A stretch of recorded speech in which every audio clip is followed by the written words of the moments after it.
بسم الله الحمد لله الصلاة والسلام على رسول الله أعوذ بالله من شرور أنفسنا ومن سيئات أعمالنا بسم الله الرحمن الرحيم الحمد لله رب العالمين السلام عليكم ورحمة الله وبركاته. I pray you are all doing well this Ramadan and very appreciative to those who are able to log on very uh, sort of spontaneously.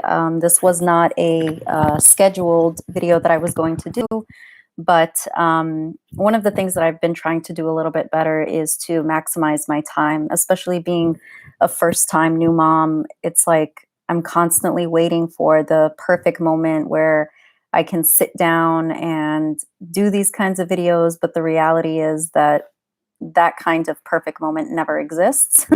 So I did try to record this video earlier today while I was driving around running some errands, but when I uploaded it, the audio was all messed up. So I had to wait until this evening after iftar to sit and record this. So Bi'Iznillah wa ta'ala, I'm going to try to keep this video under a half an hour. And if you have questions, feel free to use the live chat feature here to ask your questions, and I'll do the best that I can to answer them. Bi'Iznillah wa ta'ala. And for those of you who have participated in some of the webinars that I've given, you know that I'm the worst when it comes to time. So this video may go over 30 minutes, but inshallah it won't, because I know we have Tarawih prayer and other things that we need to get done. So here goes. One of the biggest things that I'm asked by sisters, no matter what the topic is that I'm talking about, I could be talking about education, and somehow, some way, the issue of marriage always comes up. Somehow, some way, it seems like the almost universal common issue on the minds of young Muslim sisters is marriage. And that's not a bad thing. I'm mentioning that to say that is the catalyst for this video. I don't consider myself in any way somebody who is highly informed on the topic and who should be giving dawah on, the ideal Muslim marriage or anything like that. All I'm going to do is share a little bit of my personal experience and what I've gone through, some of the lessons that I have learned from those experiences, so that inshallah you don't make those mistakes, and to leave you with some hopefully concrete tips that you can apply in your own life as you consider getting married, inshallah. So there are three major questions that constantly come up, and I'm going to try and sort of organize this talk around those three questions. The first one is, how do I know that I'm ready to get married? So this is a difficult question to answer, because there is no hard and fast rule about when you're going to be ready to begin that chapter in your life necessarily. Society dictates that sometime during our 20s is the ideal time. But if you look at other generations, the age was much younger. The ideal age for a woman or even a man to get married was much younger than that. So it really fluctuates if, we're going to go based on what society tells us. Biologically speaking, we know that there is a stop at some point in a woman's life when her fertility starts to decrease. So is that going to be the marker that tells you when you should be getting married or not? All that to say, these things are important to consider, but really, in my personal opinion, I think the number one most important indicator of whether or not you're ready to get married is when you feel like you are in a place in your life where you can take on the responsibilities that come with marriage. And that means being able to incorporate a new individual into your life, understanding what that looks like, understanding what that means, and at the same time having the family and sort of community support to guide you through that new experience. The reality is that most of us, hopefully, inshallah, get married once. And therefore, every experience during that relationship is new to you. And so you want to make sure that you have wise and experienced people in your life who are going to guide you through some of those experiences, because you really only get one chance, right? We'll talk about divorce in a second. But you really only get one chance to experience those things, and you want the most beneficial advice that you can get, inshallah. Um, so as far as like knowing when you're ready, yes, consider your age as a general indicator, but there is also nothing wrong if you have all the support, available to you to go into a marriage at an early age. And if it's clearly within the confines of the Sharia and it's halal, there's nothing wrong with that either. Especially nowadays where zina is such a big problem, more and more families are starting to consider,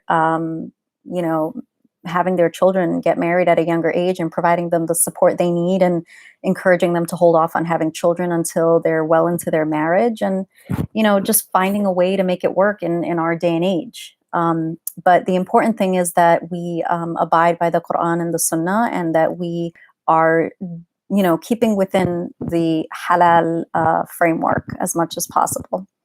Now,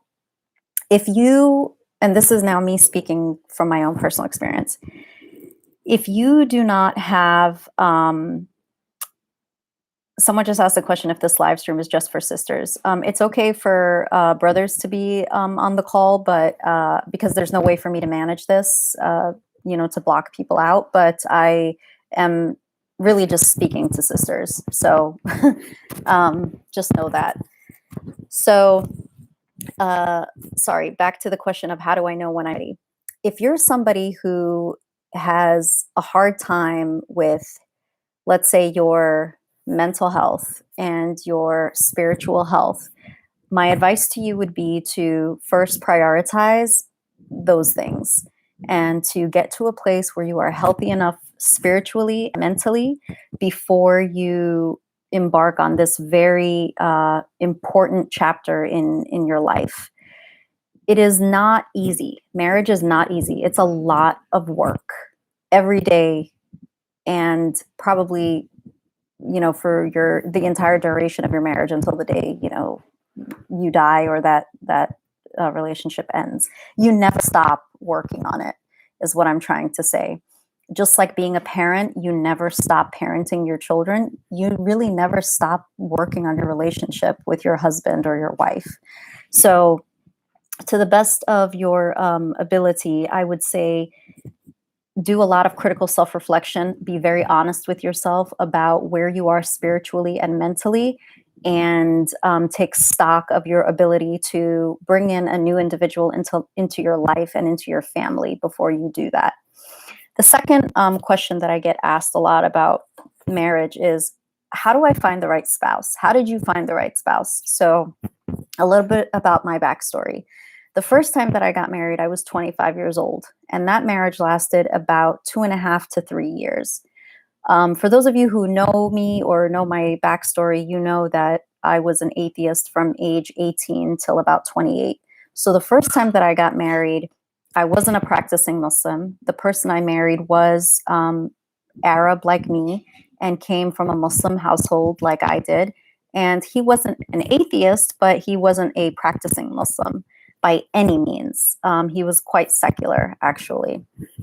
And so that relationship was founded on a very weak foundation, to say the least.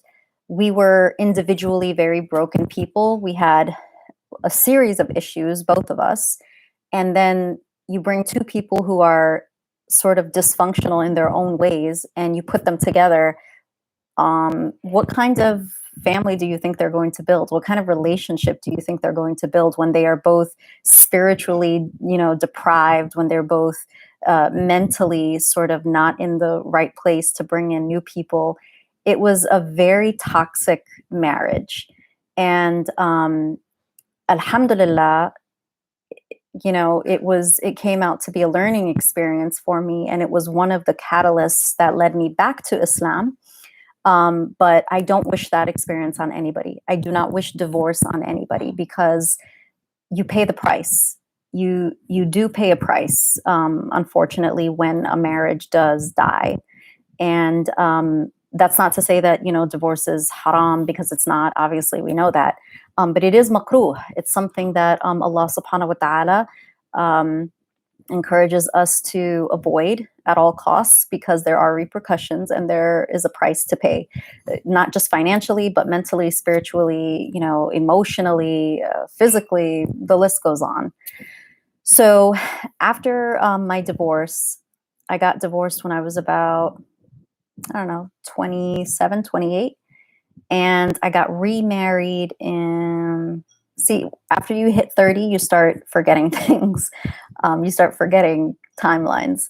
But I got remarried, I think, when I was like 32, something like that. I spent a few years working on myself and really reflecting on my life. And okay, if I went by society standards, I was in my late 20s, early 30s, my clock was ticking. I should hurry up and, get married as quickly as possible, right? No, because I wasn't ready. I had just walked out of a very toxic relationship. I was an atheist for 10 years and had just returned to Islam.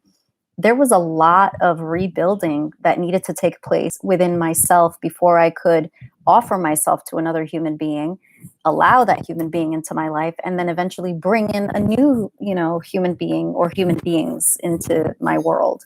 So I think personally, it's very irresponsible when we jump into marriages because of very maybe superficial reasons, or because of our impatience or our anxiety or fear that time is running out. Um, at the end of the day, what is the goal? What is the purpose of marriage? Right? You have to keep that in mind. Marriage is considered half our deen because it prevents us from committing certain sins like zina, and it is, part of reproducing and continuing to increase the numbers in our ummah. It's meant to bring together family and different communities, and to generally build a healthy society. But it begins with at the individual level. If we as individuals are not healthy, then we are going to perpetuate the cycle of unhealthy communities and families. So, me knowing that, I really worked very, very hard for several years on my mental health, my spiritual health, of course, my physical health, everything, everything. I really was focused on that. During that time, I was also praying to Allah subhanahu wa ta'ala to guide me towards getting closer to Him. And part of that means obviously fulfilling my deen and getting remarried to the right person. So then that leads to the question, how do you find the right spouse? Well, certainly there was a time in which our families facilitated that, and many of them still do, alhamdulillah. But it's becoming much more difficult nowadays, given the fact that many of us don't live in Muslim lands. It's becoming increasingly difficult for us to rely on family or close friends to help facilitate that. It's a little bit more challenging. So, if that's not an option for you, what are some of the other options? The online option is there. The different community events that are oftentimes hosted at conventions and conferences is another option. But to be completely honest with you, none of those things matter. None of those things matter. And I'm going to tell you why.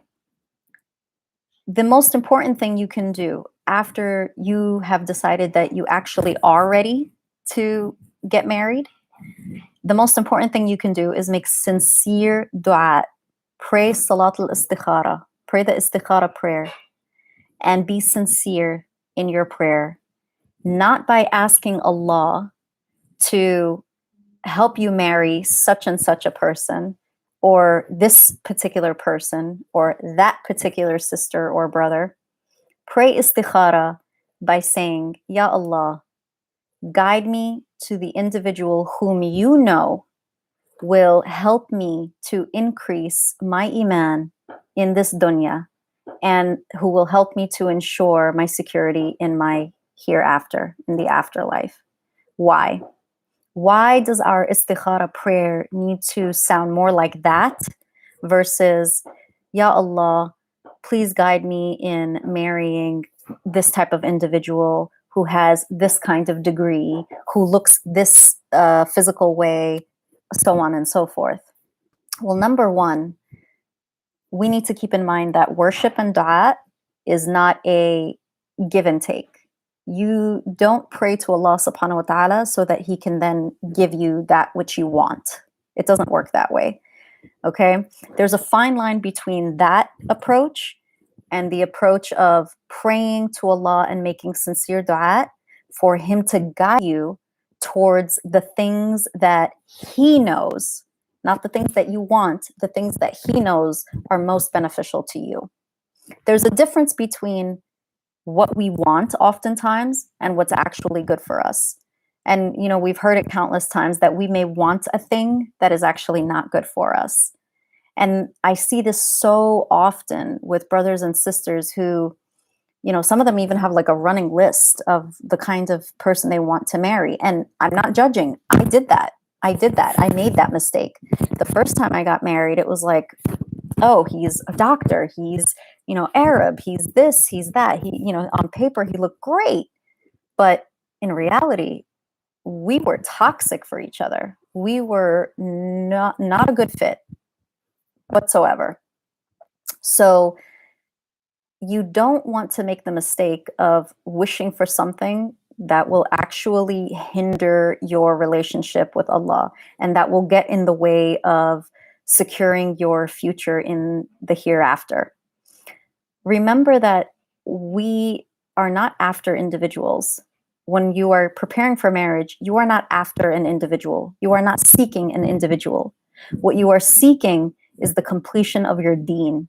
You are seeking a way to secure your deen and to secure your future in the afterlife. And marrying the person who will most allow you to do that is what you should be praying for when you're praying istikhara and when you're making dua and when you're asking your parents and your loved ones to make dua for you. Okay?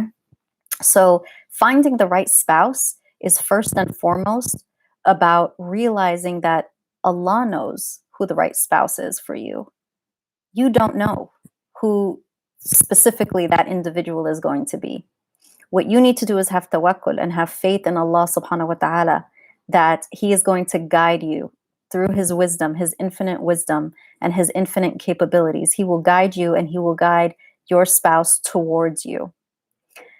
And I'll give you my personal example. So after my divorce, when I was going through, as I said, the process of rebuilding my life and rebuilding myself, alhamdulillah, I made general dua often, may Allah guide me towards, finding the right spouse for me. And at the same time, I sought the nasiha, the advice of those whom I know have my best interests at heart. And for me, that's my mom, somebody who's going to give me objective, no nonsense advice. If you have people like that in your life, that's who you should be talking to. I knew that if I turned to my mom and I said, Mama, what kind of man do you think I should marry? I know she's going to give it to me straight. She's not going to sugarcoat it. And she's also not going to try and push me into getting remarried just for the sake of, your clock is running out. She sat me down and she said, you need to marry somebody who's at least 10 years older than you. And I laughed. I laughed thinking 10 years, like, no, that's way too much, way, way, way too much. But at the same time, I knew that, again, my mom knows me best. And sometimes we have images and perceptions of ourselves that are not always accurate. How we see ourselves is not always reality. So, okay, I kept an open mind. All right, 10 years, fine. She also said, in Arabic, when I asked her why 10 years, in Arabic she said, بدك واحد اللي راح يدعس على راسك. In English, that translates to, you need someone who is going to basically put you in your place. And what my mom was insinuating when she said that is, you know, she knows I'm an independent person. She knows that I'm very strong willed and that I'm a control freak and all that. But my mom also understands that in a marriage, it's the man is the protector, the man has to lead, and that there's a lot that I still have to learn. And she's absolutely right. She was absolutely right.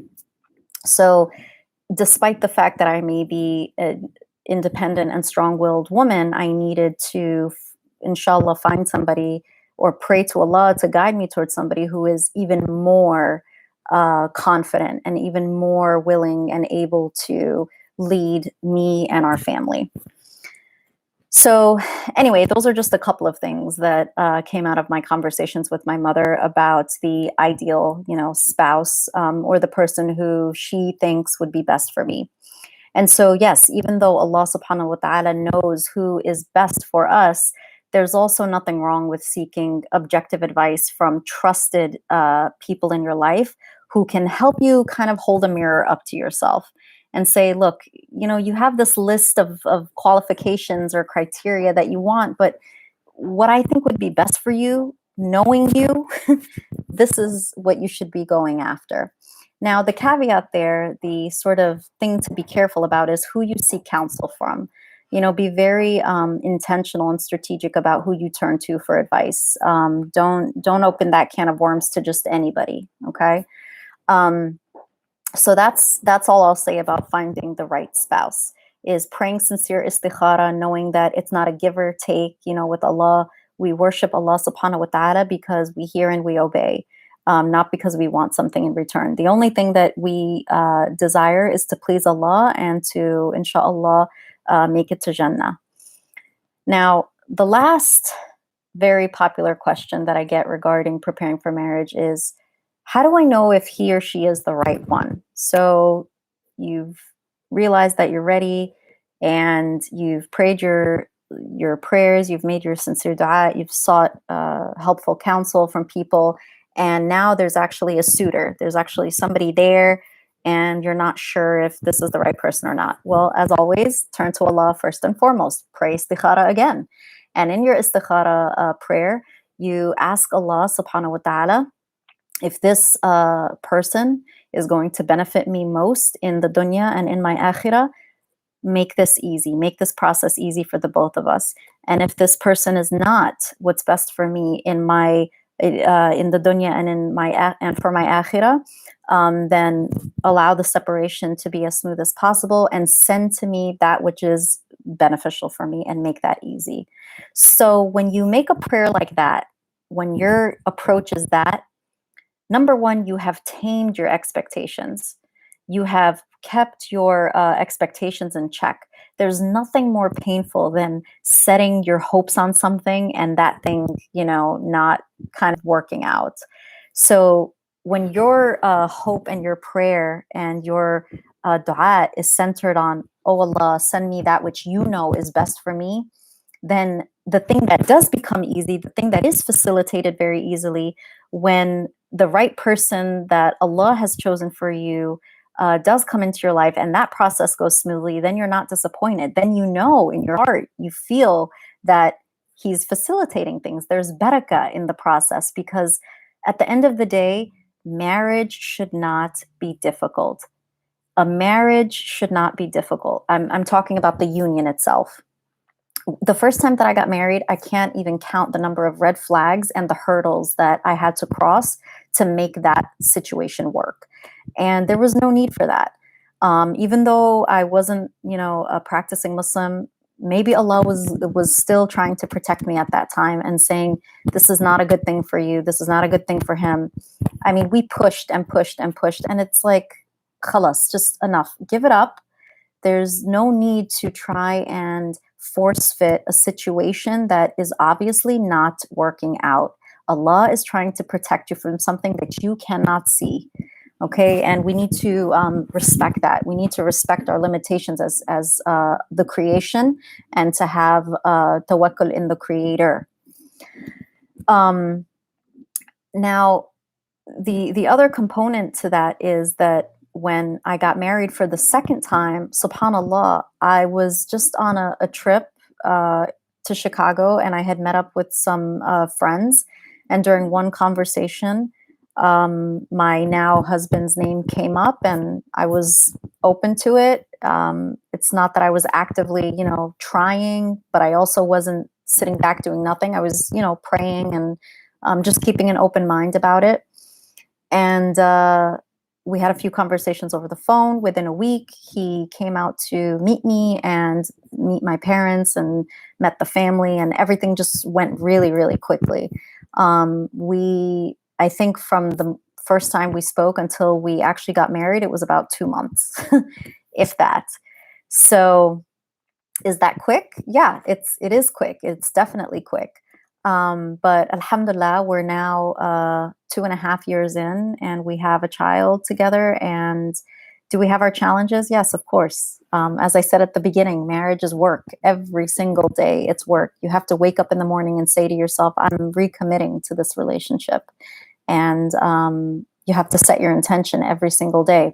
But alhamdulillah, alhamdulillah, alhamdulillah, I am secure in my heart knowing that Allah has guided to me the man who is most beneficial to me in the dunya and who is going to help secure my akhirah. I learn so much from him every single day. He helps me to become a better Muslimah, alhamdulillah. And I could not have, asked Allah for any more than what I already have. Alhamdulillah Rabbil Alameen. So I'll end here. Yay! I did it in less than a half an hour. I'm proud of myself.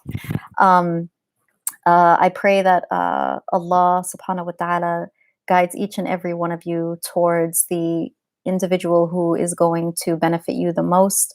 May Allah help you to see with clarity and to open your hearts to that which is most beneficial for you.